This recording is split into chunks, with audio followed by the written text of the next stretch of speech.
The best argument on governance is a 5-minute conversation with the average voter. Good evening and welcome. This is Face the Nation. Our topic of discussion today revolves around where is Sri Lanka heading in terms of the country's economy, in terms of governance, as well as politics in the country. It seems that the tug of war between the two main political parties, the Sri Lanka Freedom Party and the United National Party, continues to persist. If that is the case, there is a big question mark. Who is running the country? In simple terms, who is the boss? To discuss all this and more, we have with us three eminent guests in our studios. As usual, let me quickly introduce them to you. Joining us this evening on the show is Maitri Gunratna, who is also attorney at law, General Secretary of the United National Freedom Front. Nice to have you on the show after some months, Maitri. Also joining us tonight on the show is Mr. Newsfirst.lk, Colombo Municipal Councillor representing the Sri Lanka Freedom Party. Nice to have you on the show tonight as well. All joining us tonight on the show is attorney at law Krishmal Varanasuriya. He's the convener of the Rata Surikima movement. Nice to have you on the show as usual, Krishmal. So let's start off tonight's show with Mr. Newsfirst.lk, Colombo Municipal Councillor representing the Sri Lanka Freedom Party. Mr. Tendekon, I want to drag your attention to the recent statement made by Dr. Harsha De Silva, which went viral on the internet, in particular social media. He says people have to tighten their belts, very important. Overseas travel need to be curtailed. Spending has to be stopped, and especially with regard to vehicle imports into the country. In light of this statement, President Maithripala Sirisena takes dozens of journalists, individuals from the cabinet as well as non-cabinet players as well to New York. Now you try to figure out where is Dr. Harsha De Silva coming from. He is part of the cabinet and makes such a statement. We saw opposition Prime Minister Ranil Wickremesinghe also taking an entourage to Vietnam recently. All these statements are being made in the backdrop of such a situation. Where are we really standing right now? I think if you are referring to the statement made by Dr. Harsha De Silva, he has been, what I have to say is that he has been making such statements in the recent past many times. We have heard him trying to absolve people who are involved in very many things in his own way and frantically making an attempt at that. But he has failed. People understand the truth. What he is trying to say today is about the financial crisis that is impending. We are heading towards a very big financial crisis in the country. Still, we are on the verge of the state for it to arrive. It has not come, but it is imminent, the way things are happening. But we see the alarming situation that the politicians and the policymakers are faced with, because they seem to have a foresight of what is going to happen, and they are talking of various things that are belatedly totally inadequate to meet the current situation and the impending crisis. It is like they are trying to shut the doors of the stable after the horse has bolted. They are trying to talk about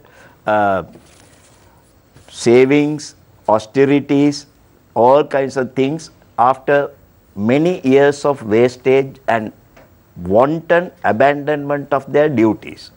This is what has happened. The country is in very bad shape as far as the economy is concerned, but what we must understand today is we have not yet started to see the actual effect of the crisis. The crisis has not come, but it is knocking at the doors. So you're saying, in other words, the crisis is yet to come and the crisis is knocking on the doors. How far or how worse is this crisis that we're talking about?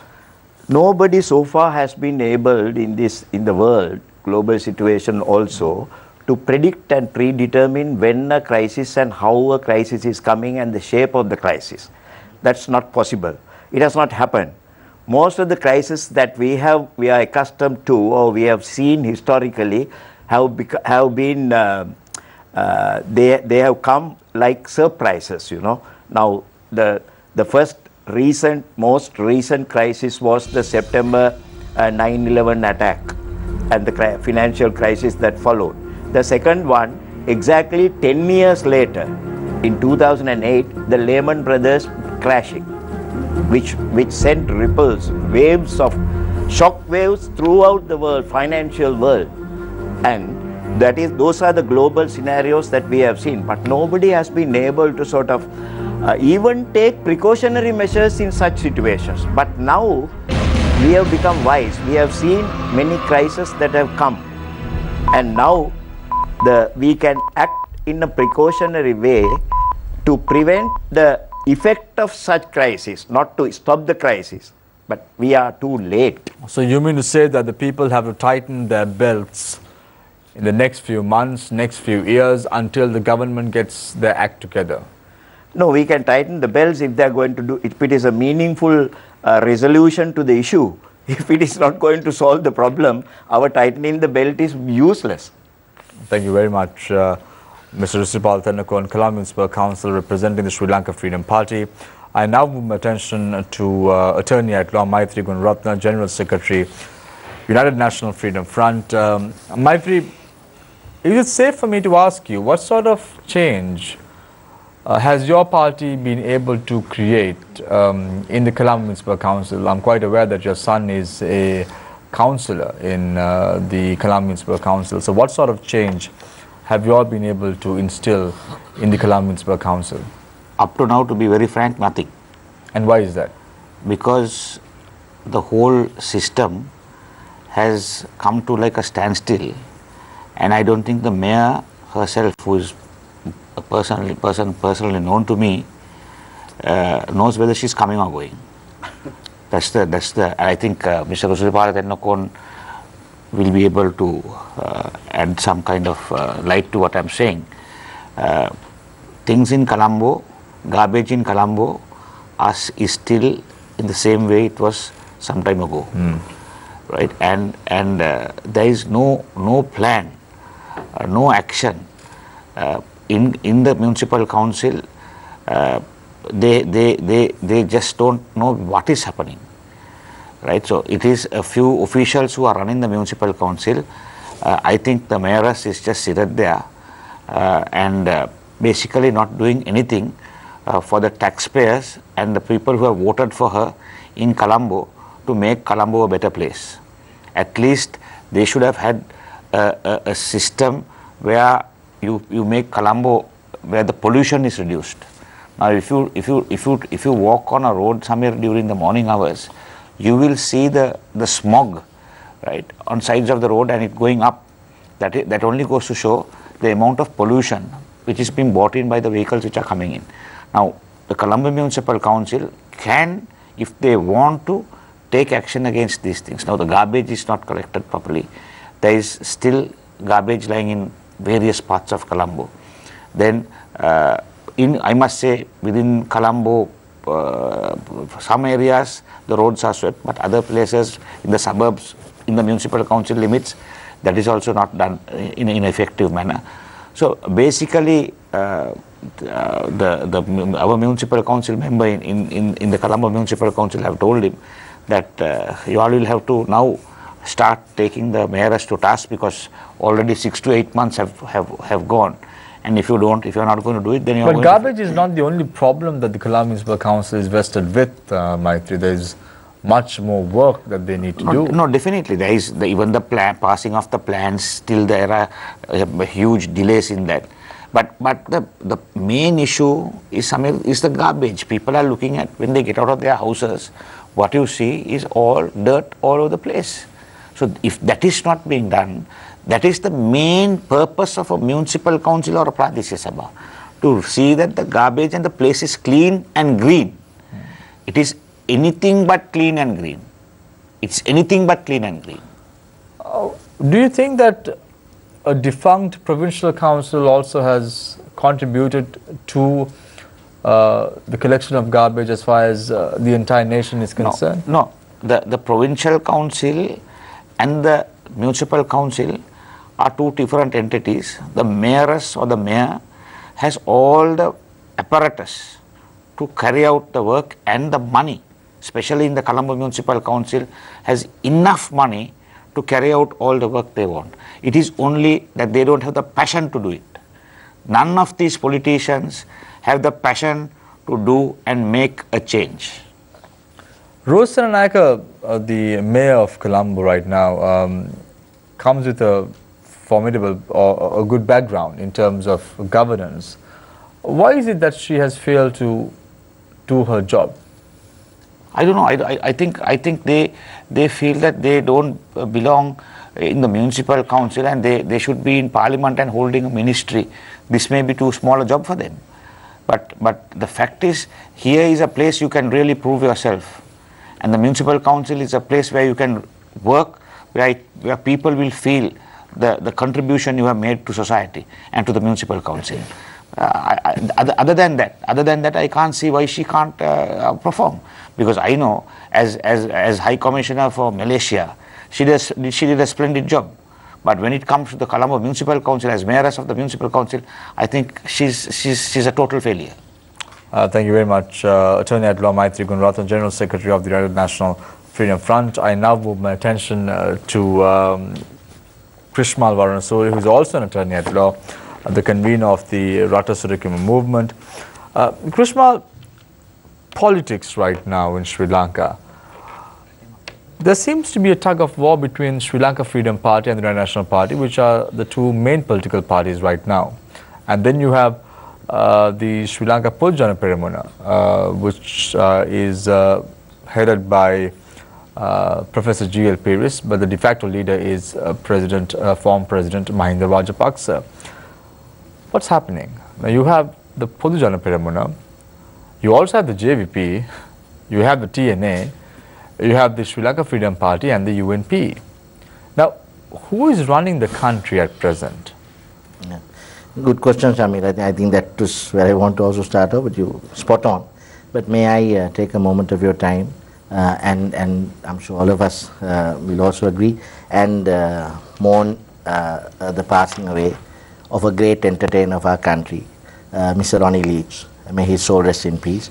And may I just say that our thoughts go out to the bereaved family. And I would not be doing my duty if I don't mourn his passing. So farewell, Ronnie, and we'll sing another tune one day. So yes, Shamir, I think the problem that you brought out about politics is a very reason why we are here today. May I put it this way? Because your viewership, I think from what I know, is a fairly educated viewership. They'll possibly understand what we're trying to say. We have built, since the gaining of the so-called independence, Shamir, I don't consider it a full independence because we are still subservient to the world in so many ways, but at least that nominal independence we got. Since then, Shamir, we have been building governments and not the state.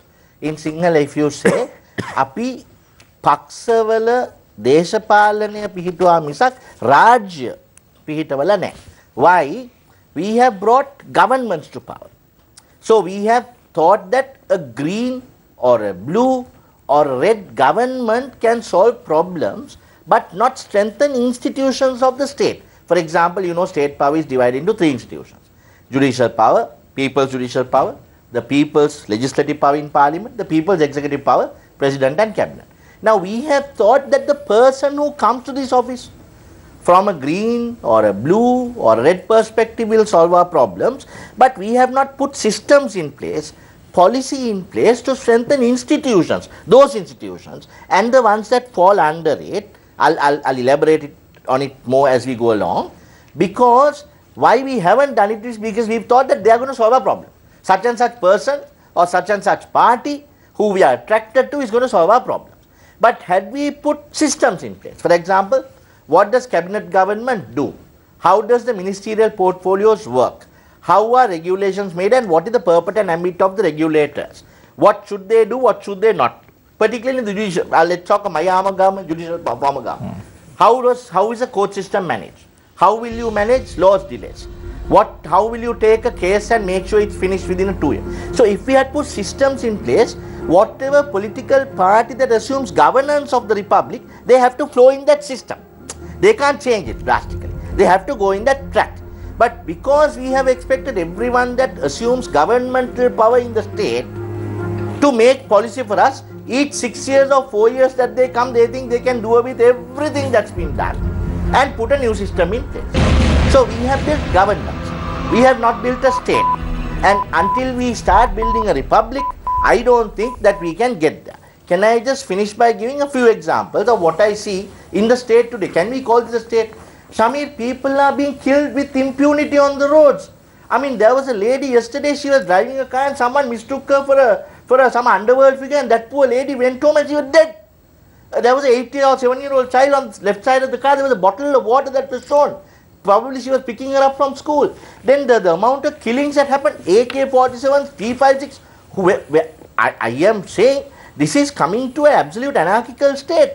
Then this joke of a parliament who says that they want us to tighten our belts and not import cars and not go abroad. Every day the parliament, if you look, they are only half full, where half of the fellows are abroad at our taxpayers' expense, and then they have come out and say they are not going to import cars. There's nothing to do now in 2018. 2015 they assumed political power and they got all their duty-free permits. By now all those, half of them are sold as it is reported. So there's nothing for us. This is a carrot being shown to us saying, well, we are not going to get cars for the next 10 years. None of them can get cars because I think most of them have got their cars. And it's only for 5 years. Only for 5 years. Every 5 years you get a permit. After 3 years they are not going to wait for that. That's a big lump that falls. Most of them, as it is reported, have been selling their permits. I don't know how they do it because it's unlawful. That's one of the conditions, that you can't give the permit or hand it over to someone else. One of the conditions of that permit. I don't know how they do it. But whether or not they do it or not, after 3 years they are telling us they are not going to bring cars for the next year. It's an absolute shame. And my question, Shamir, I don't blame politicians. Every day I come here, I say I don't blame politicians. I turn the finger back at myself. Let me finish by saying, Shamir, because it's today's World Children's Day. About 11 years ago, 2007, at the height of a war, I brought my 2-month-old son and took my 4-year-old daughter from school in London and came back to Sri Lanka thinking that we can do something and rebuild this nation. Today my boy is 11 years old and the girl is 16. She's asking me, Tati, what did you do? Why didn't you stay back in England? Can you see this country? And I have to face that at home every day. And some of them actually don't even watch these programs, my own children, because they're sick of it. So that's where we are going to. And until the voter does something about it, they're going to get worse and worse. Thank you very much, Attorney at Law Krishmal Varnasurya, convener of the Ratasurakya movement. It's World Children's Day. We have 225 members in Parliament. So happy Children's Day to you as well. Looking at the country where it's heading for the last few years, not just the last 3 years alone, but for the last 15 years as a whole, it's quite evident that we have not moved anywhere since the end of the war in Sri Lanka. So I open the floor for questions from our journalists. On to my immediate left is Attorney at Law Sonali Varangabad again. On to my far left is Charlene Benedict, the young Charlene Benedict. So let's start off tonight's show with Charlene. Thank you very much, Shamir. Politicians in general have been making quite a lot of statements in the recent past. I'm referring to a recent statement made by the Minister of Mass Media, Mangala Samaravira. I'd like to direct this question to Krishmal Varnasurya, since you're the more famed attorney at law here. The Minister of Mass Media, Mangala Samaravira, says that Prime Minister Ranil Wickremesinghe saved former President Mahinda Rajapaksa from being branded as an international criminal. I don't understand these allegations that swing to and fro. At a time they say he is a criminal, don't vote for him, and then they say we saved him from being branded as a criminal. All of these people, they seem to be in bed with each other. In bed with each other may be a very apt enunciation of the entire political scenario, but let me just, I think what he is referring to, the Honourable Minister, is the fact that they purportedly went to several international institutions and purportedly again by making several statements with regard to Sri Lanka's war history. I don't even call it a war, but that's a different question. with regard to our 30-year-old conflict. Because of certain steps they have taken, they must be saying that that old, what Viduli put to the electric chair syndrome has disappeared. But may I just say that statement alone, to me, I am not directing this at you because you posed the question, but I saw across the news channels, this was given a lot of prominence, right? Now that brings me to the question of, is that actually news for this country? A finance minister coming and saying that they saved someone from the electric chair and that he should be worshipping someone's picture every morning with a lantern, to be played on prime time news, on the prime time news bells across the stations. Does this republic not have any other news of any value other than what some politicians said? You look at news every day, from the start of news to the almost end, until that last little bell prayer they say, let's look at the nation as a whole. Everything is about some politician opening a toilet door, closing a toilet door, lighting some oil lamp somewhere. Is this news for a republic? So I am saying, there are political games. That's why I say we need to build a republic. Don't worry about what the ministers and not ministers say, or what former presidents say. Leave their statements alone. If they want, let them open up their own channel and publicize. But you all as a responsible station, I'm not just saying you, across the board, need to give this country policy-based, perspective-based, news value items which will be news for us. For me personally, it's not news that some Mangala Samudra said that they say Mahindra Rajapaksa. It's not news to me. Mr. Krishmal, you said we need to build a republic. Yeah. Now, since we gained independence, we've tried a lot of things. We've tried to put a single party in government. We tried that out a couple of times. That did not work. When did you try to put single party? As in like a UNP government, an SLFP government. Right. We've had governments like that. Now we're in a coalition government. And after the recent local government election, power was distributed almost to a wide range, as in the Sri Lanka Podujada Peramuna also coming in and winning a majority of power in the local government councils. Now nobody can point fingers at each other because each one of them have their own share of power. They don't seem to be doing anything with it. In such a backdrop, how are we supposed to build a republic? Yes, because we've tried so many things and none of them have worked out. No, very good question. Because we haven't realized that that power is our power, which is held in public trust. You see, we think that we can usher a government in every 4 or 5 years and give them the authority to do certain things, whether it's local government or provincial or central, and expect them to cure all our panaceas, all our ailments. They won't do that because this power is ours. Unless we start monitoring what they do, ask questions, question them, even ridicule them publicly as some of us do, and bring them down to point zero, where you're told, I say you are our servant, I pay your salary, I even pay for the petrol of your vehicle, right? Perhaps even for your wife to go shopping, I pay. For all your foreign tamashas also, I pay. So now be my servant and work for me. They think they're leaders, they're not leaders. They are public servants.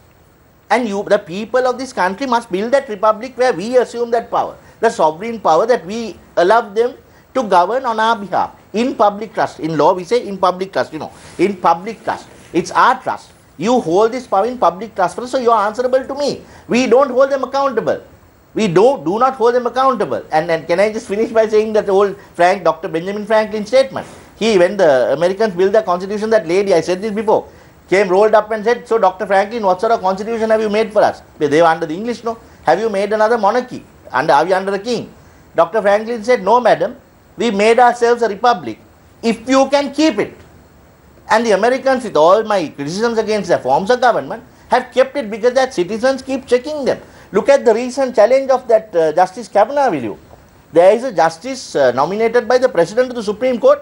There is a system that checks that person's character and says he is not fit to hold office. That's how you build systems. Mr. Rusiripala, I'd like to direct this next question to you. Now, you are part of the Colombo Municipal Council. You are in a position where you can do something for the people. But do you agree that when it comes to the elections, when it comes to the polling booth, people are not given a proper choice by the parties who put forward their candidates? I mean, I've always said this, and I've heard this from a lot of people. They say when they go to the polling booth, it's not a choice between who's good and who's better, or who's good and who's bad. It's a choice between who's bad and who's worse. So you generally try to vote for the person who is bad. because you don't want the country to get any worse. Yeah. You are correct, because there is a very big misconception in this whole system of elections, where people were told that they get the choice of electing their own representative.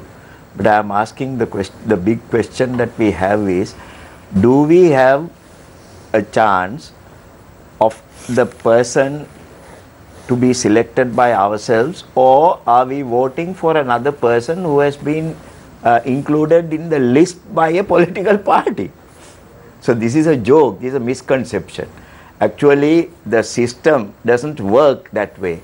What the political party does it, they select a number of people who have been there virtually sitting for several terms of office in the municipality or in the local body, and they get them to contest their list. So there is no choice by the people. They vote for a party represented by these people who have been put forward, and that is the end of it. And most of those people, like in the parliament, happen to be just passengers, mere passengers, who cannot contribute a wee bit to the development of the city or the improvement of the life of the people. This is a very unfortunate situation. I am beginning to experience a lot of things in the Colombo municipality. It is a pathetic situation, really pathetic. I agree with some of the things that my friend Maitri said. Actually, it goes much beyond that. Some of the resolutions that we pass looks like jokes to me. Now, recently, if I have to state just one example, the municipality introduced a system for expediting the plan approval system. Computerized system. They call it computerizing. And there was a resolution that came up before the council last month, the last meeting that we had. The resolution, when I read, I found that for the services for which that client, a taxpayer, had to pay 117 rupees, has been increased to 3,500 rupees to get a street line certificate. Okay, now this is the result of computerization. You know, you pay 3,500 for the 117.50 things that you paid, and the joke is the municipality is bringing a resolution to pay half of that to the employees as incentives. My God! And this went through. This went through. I expressed my opposition. I said this is a joke. This has no logic in this. We are taking taxpayers' money, putting it into a basket and dividing it among the people, the number of people who attend to that particular job. You know, you call it incentives. I mean, in administration, the basics are not taken care of in this. So this is what is happening. I brought a resolution in the first sitting of the council to appoint a committee of knowledgeable people, a few knowledgeable selected people, to submit a report after a study to ease this traffic congestion in the city. You know, that's one of our duties. It falls as a duty of the council. And what happened? Now it is 4 months, 5 months, the resolution was passed by the council. It is being referred to some subcommittees, which is they are playing ping pong with it, passing from this one to that one to this one, no committee appointed. Maitri, I want to drag your attention to the conduct of the Inspector General of Police. We heard some news about the transfer of a DIG to the IT section. He still remains there because the Police Commission wanted his transfer to be effected. We're hearing a lot of issues within the police department itself right now. So who are we supposed to point the finger at? Is it the Inspector General of Police, or is it the Minister of Law and Order, or is it the Prime Minister, or is it the President, who is the commander of the armed forces? Everyone is to be blamed, including the President, the Prime Minister, Minister of Law and Order, and the IGP. I think IGP has become a court jester, and he should be removed forthwith, because with an IGP like this, you cannot have a decent police force, and you can't serve the purposes of justice.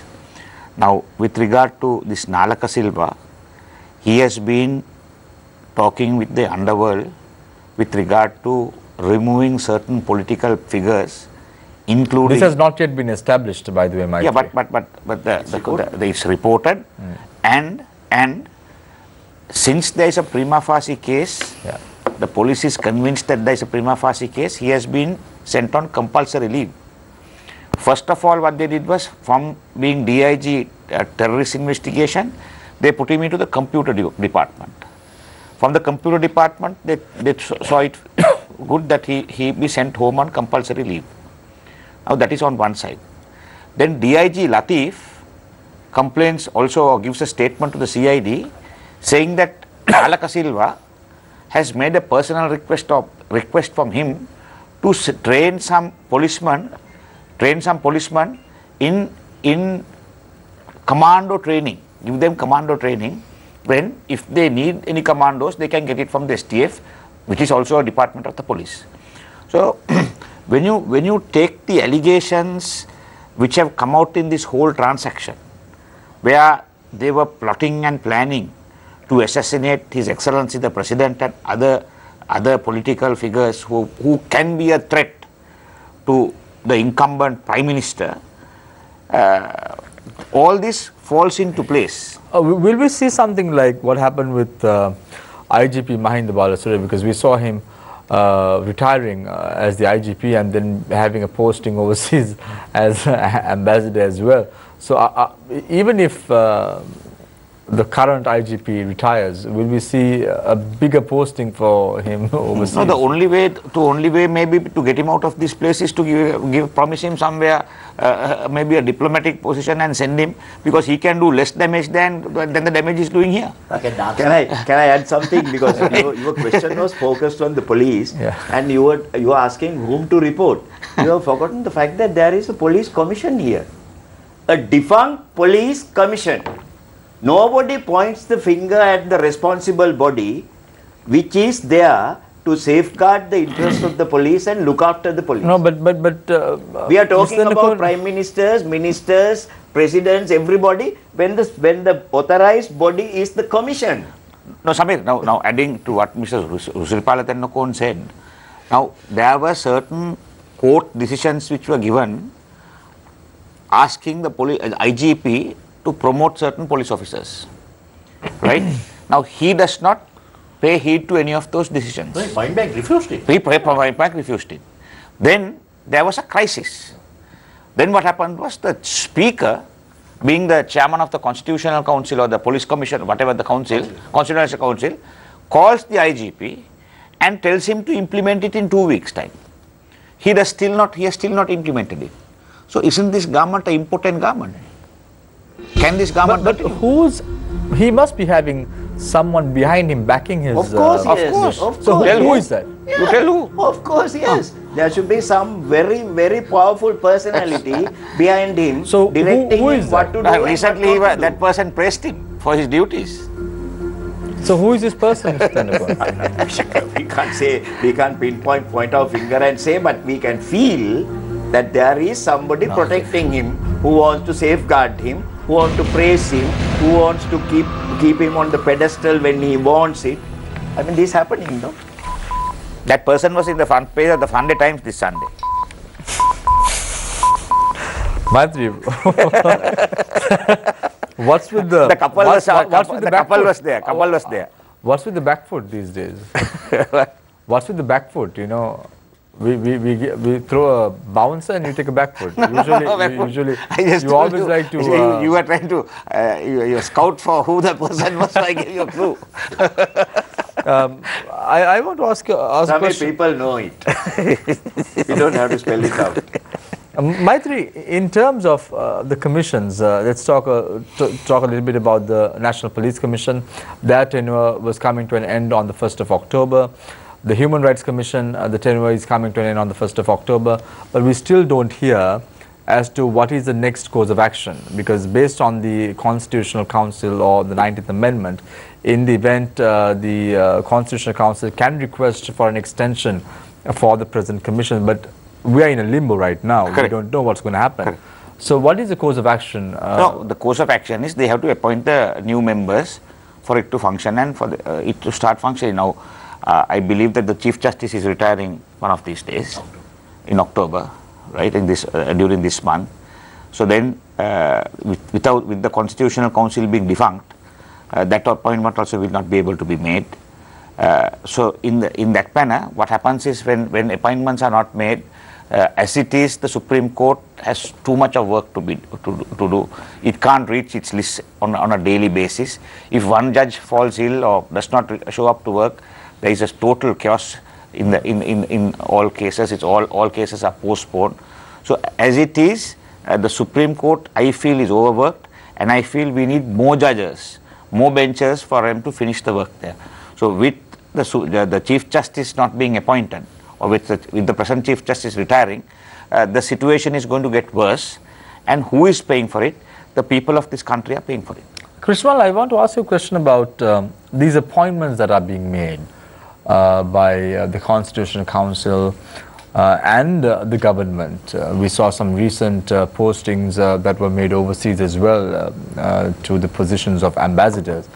I'm trying to figure out, is there a system in place? Because we heard prior to the August 17th, the general elections, Minister Arjun Ranatunga saying that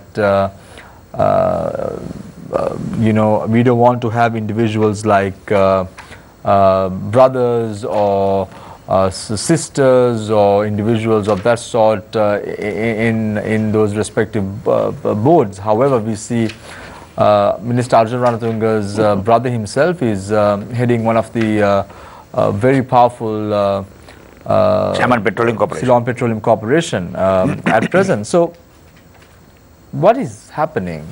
Yeah, Shamir, our 19th Amendment, we put in specific provisions for several appointments like His Lordship the Chief Justice, the Attorney General, IGP, all of these to go through a Constitutional Council process. So, the earlier provision where His Excellency the President directly appointed, which of course, remember, that was that even during the 17th Amendment. 18th Amendment took some of those powers off, but then 19th Amendment, we brought them back in. In addition to that, things like these high diplomatic postings, secretaries, of course, comes under the commissions, but directors of all these statutory boards, Shamir, that's where a lot of the corruption takes place. I'm not talking diplomatic postings there. Of course, more than corruption, it's a case of them not doing the job that we send them to do. But other than that, there is something called the Parliamentary High Post Committee. The Parliamentary High Post Committee is supposed to review each of these appointments, ask questions, see the suitability of these persons to be placed in these officers. Now, I myself, as all of you know, was appointed to some of these statutory institutions upon the, of course, I resigned a few months later, but upon the 2015 government coming into governance, they have to evaluate whether the person that has been put there is fit for the job. But I am sorry to say, across the board, 90% of the time, these just go by the whom you curry favor with, or the political masters that serve you, because you come into office and immediately it's automatic that the previous boards give their resignation.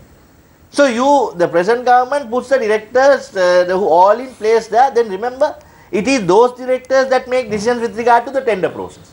It's those directors that decide to purchase vehicles or whatnot.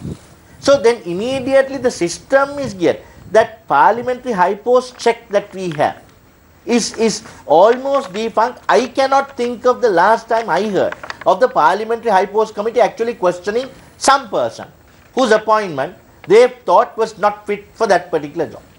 That's what happens. We have systems in place. We don't use it. Why? I put my finger back at me as a voter.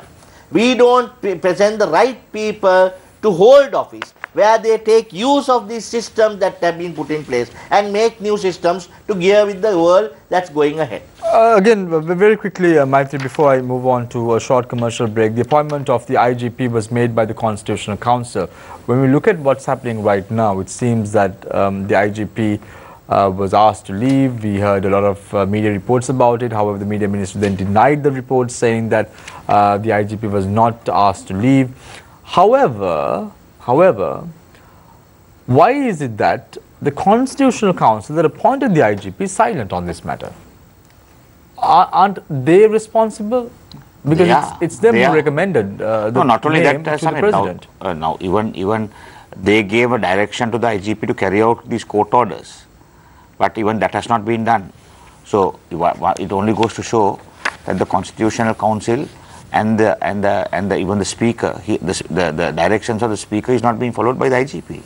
Thank you very much, gentlemen, for your thoughts in the first and second round. We're now going for a short commercial break. Stay connected, stay with Face the Nation. We will be right back.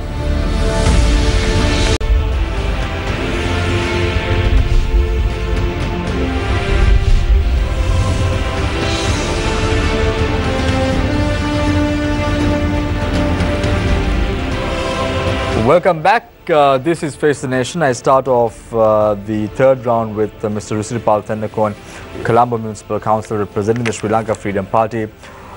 Mr. Tennakon, everywhere you go, there's only one word. It's amazing to see how people are always saying that they are, one word, bankrupt. They don't have the money to spend. You go to a bank, the banks are making money. However, people don't have money. I just got a text from one of our viewers who just mentioned about the credit card bills. People own monies to the banks, and some of them can't even pay them back because the country's economy itself is in dire straits. What is the option, or what is the alternative? Now, you're representing the Sri Lanka Freedom Party at the Colombo Municipal Council. You say that you bring in resolutions. Well and good. All that is well and good. But don't people question you about your stand, about the country's economy, about how you all are looking the next few years, or the next few months? They do, but then how do you respond to them? They pose the question in a different way to me. I don't know, personally, because of my ways of tackling the problems and answering issues and things like that. Maybe you're looking at the problems. I too agree. I don't want to sit away from the people in analyzing or finding an answer to their problems. You see, I am with the people. If people feel that the country's economic situation is bad, I should feel so. Because I belong to some party and some group, I can't hold a different view.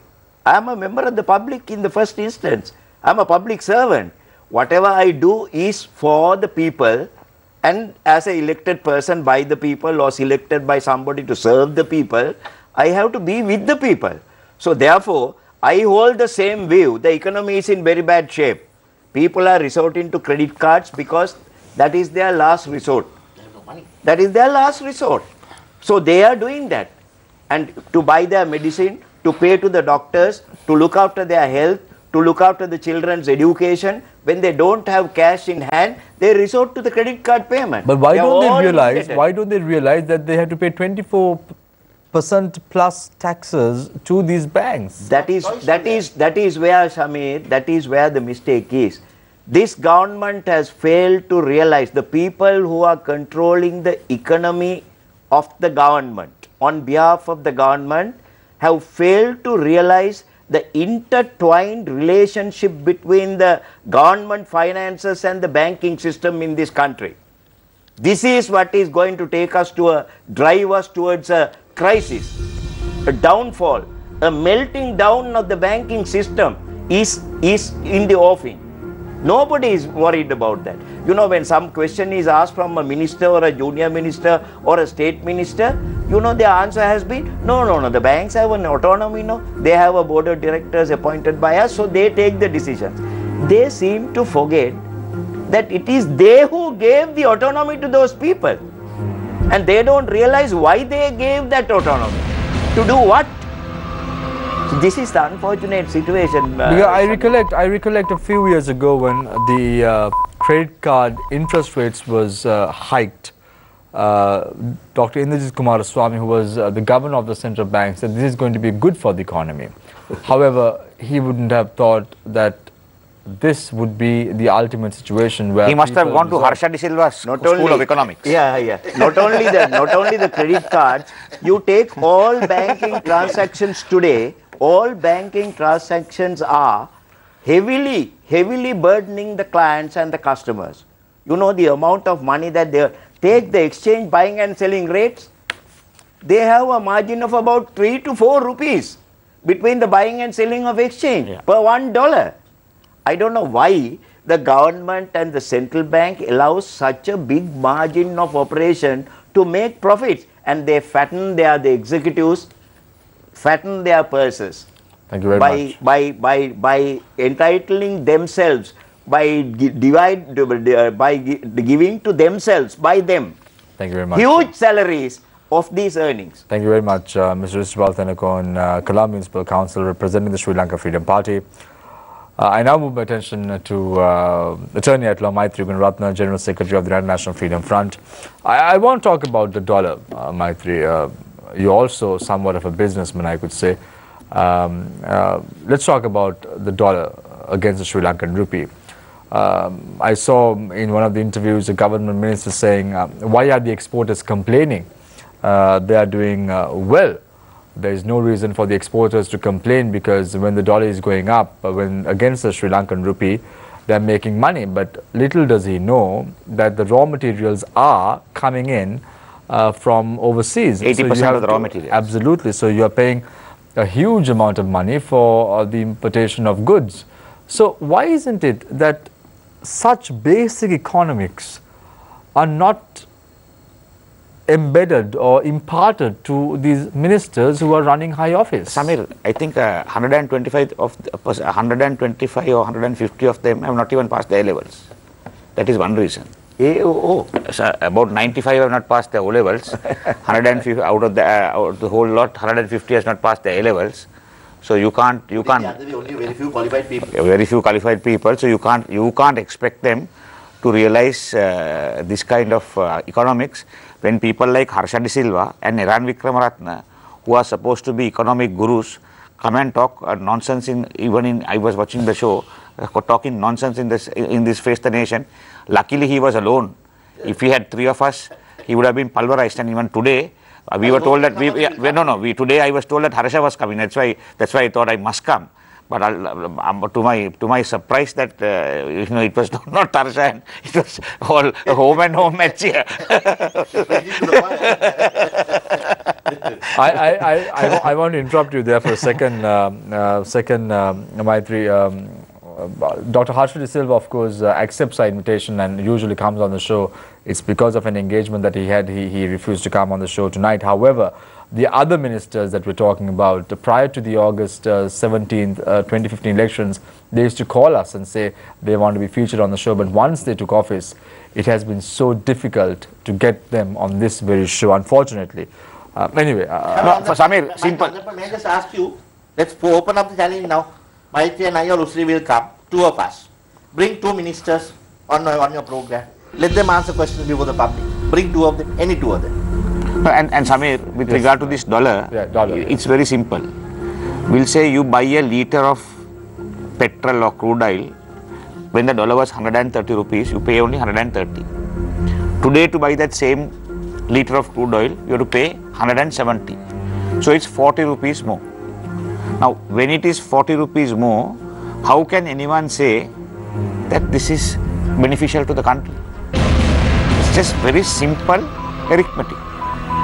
Right. So now, Harsha De Silva, Iran Vikramaratne comes and says that dollar going up is beneficial to the country.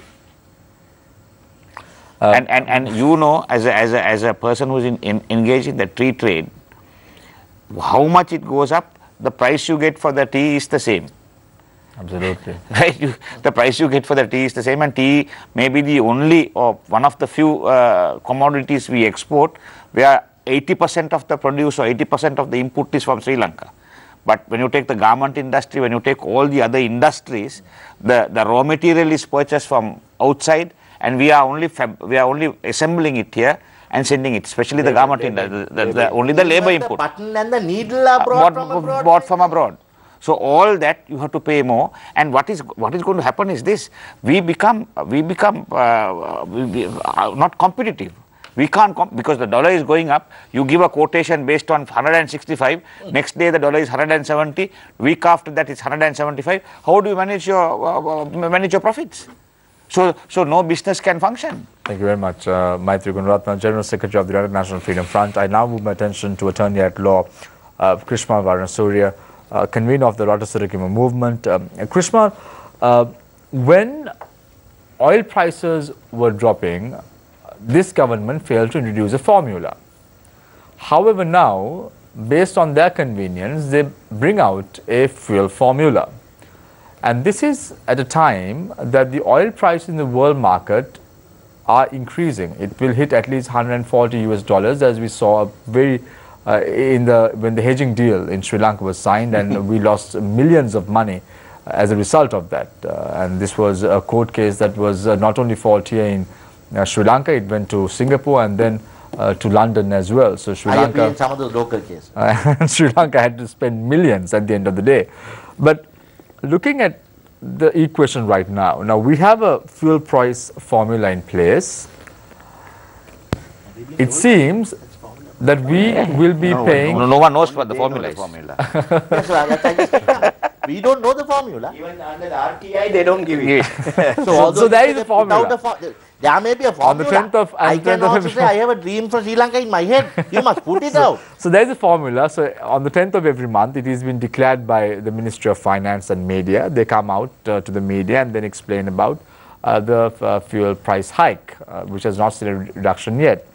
But have they given you the formula? No, they've not given us a formula. Is to justify their increase.